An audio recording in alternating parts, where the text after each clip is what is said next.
On May 10, 1774, Prince Dauphin Louis XVI became the King of France after the death of his predecessor, King Louis XV.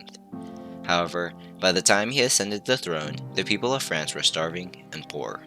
They suffered a tragic poverty before they resolved to take their lives into their own hands and overthrow the despotic government that crushed them. King Louis XVI's death symbolized the fall of the monarchy and the triumphant rise of the Republic. After France left the 7 Years' War and the American Revolution, the nation was left heavily in debt. The country's seemingly endless warmongering had costed them millions, and heavy taxes had to compensate. King Louis XVI had been extremely ineffective with handling France's economic affairs. He renewed war taxes and kept higher prices on foods, such as bread and salt, which caused an outcry from the peasants. As the market became more industrialized and commercialized, old means of revenue couldn't be harmonized, and thus France fell into economic crisis. These heights in taxes took a toll on the peasants and farmers. In combination with the agrarian crisis of 1788 to 1789, peasants found it difficult to cultivate crops and to sell them. With the limited income they received, they couldn't afford basic living costs. The poor perished during winter without heating material, and many others starved.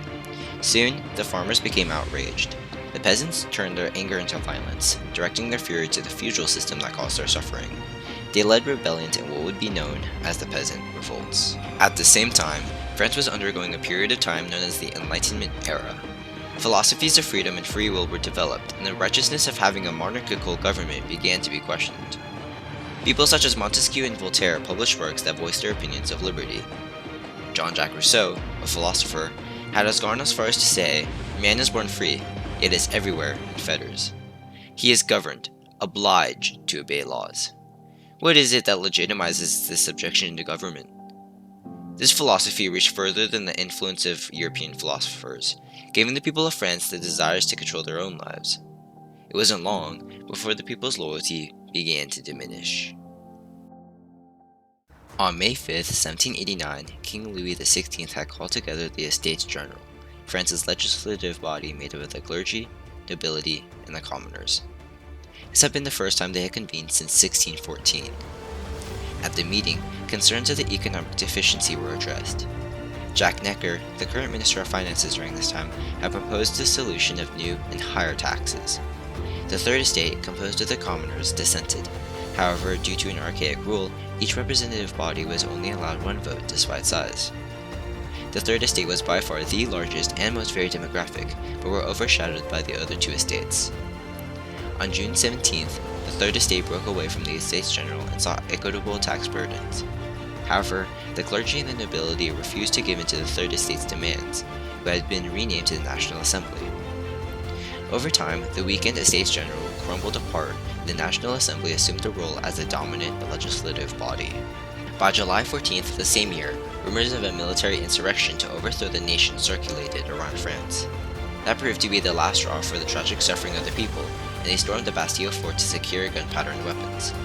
A Parisian citizen by the name of Curacao gives his eyewitness account, recalling, "The attackers, having demolished the first drawbridge and brought their guns into position against the second, could not fail to capture the fort. The governor of the Bastille could have doubtless have resisted the capture of the first bridge more vigorously, but this base agent of the despots, better fitted to be a gaoler, and the military commander of a fortress, lost his head as soon as he saw himself hemmed in by the enraged people, and hastened to take refuge behind his massive bastions." As the people continued their siege on the fortress, they eventually claimed victory, however, at the price of thousands of lives. Politically too did the people begin to act. The National Assembly quickly passed decrees that had crumbled the old regime, from decrees declaring the rights of men to abolishing the feudal system.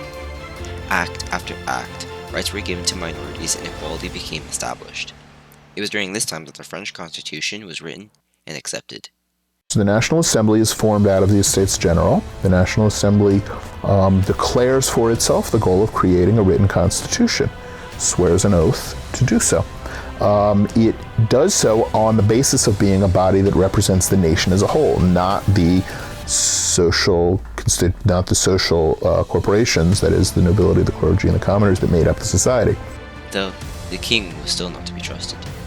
John Paul Marat, a newspaper writer and also known as the Friend of the People, has said, Then there is the prince, Louis XVI, who has become once more the supreme arbiter of the law, seeking to oppose the Constitution even before it is finished. Then there are the ministers, so ridiculously exalted, whose only thought is to return to the hands of the monarch the chains of despotism that the nation has taken from him. However, with the revolutionary flame still burning within the people, the king grew afraid and attempted to flee France to Varennes on the 21st of June, 1791. The reasons for my leaving were the insults and threats given against my family and myself on April 18. Since then, provocative writings inciting violence against me and my family have been published, which have remained unpunished. In the circumstances, I believe there could be no security, not even propriety, for me in Paris. However, to the people, the king was no more than a coward who abandoned his country. As the public opinion of the king was steadily decreasing, the journalist Jacques Hébert angrily wrote, "You, my king. You are no longer my king. No longer my king. You are nothing but a cowardly deserter. A king should be the father of the people, not its executioner. Now that the nation has resumed its rights, it will not be so bloody stupid as to take back a coward like you." A year later, on September 21st, 1792, monarchy is abolished and King Louis XVI is put on trial on December 11th. He was found guilty of treason and was executed on January 21st, 1793. After his death, the revolutionary spirit remained.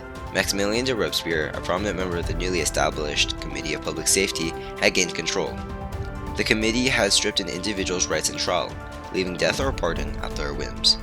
Robespierre had spearheaded the movement known as the Reign of Terror, beheading anyone considered an enemy to the revolution, including priests, nobles, and hoarders. Approximately 1,400 people were killed by Robespierre's hands before he himself was executed on July 28, 1794. However, after the conclusion of the French Revolution and the Reign of Terror, the nation was still not safe from war. From the French Revolution emerged Napoleon Bonaparte, a general during the war. He was ambitious and saw visions of France as more than what it was. On December 2, 1804, Napoleon crowned himself Emperor of France after seizing power by suppressing a royalist rebellion against the revolutionary government. He attempted world domination, invading several countries on a major scale, from Russia to England to Austria, the latter of which ultimately leading to the dissolution of the Holy Roman Empire. However, when he began to re-establish the aristocracy system, he was forced to abdicate and was exiled. During this time, France had reverted to a monarchy, of which was seized back into an empire when Bonaparte escaped his exile and returned to France. For years, France was constantly in a state of revolution, its government constantly flipping between a monarchy or empire, until the country finally became the nation it is today, in the Fifth Republic of France. The French Revolution was included in the many revolutions in the 18th century. As France struggled to attain their ideal freedoms, the nation also spread ideas of liberalism from colonial rule across the world, inspiring the revolutions of Haiti in 1791, the Irish Rebellion of 1798, and the Revolutionary Wars in Latin America. Not only so, but the French Revolution also set a precedent for European countries of nationalism, moving the people to cause a radical upheaval to confront absolutism. Revolts sprouted in the streets of Palermo, the Sicilian capital, and spread unrest across the Italian peninsula. Civil wars were also waged across German states, the Habsburg Empire, Denmark, and Ireland. However, despite the apparent success of the French Revolution, many historians question if it was a triumph or tragedy. Thousands of people had perished during the war, and it brought about the Reign of Terror, and it also resulted in an unstable government that would plague the country for centuries. Despite that, the French Revolution was indeed successful, accomplishing the liberty that was intended and freeing the people from an oppressive government that had crushed them for years. King Louis XVI was ineffective of leading his country, neglecting to fix the tragic suffering of the people. However, the people triumphed and took their own lives into their hands to overthrow the despotic government that failed them. His failure serves to reinforce the nationalism and country principles of liberty, equality, and fraternity in France.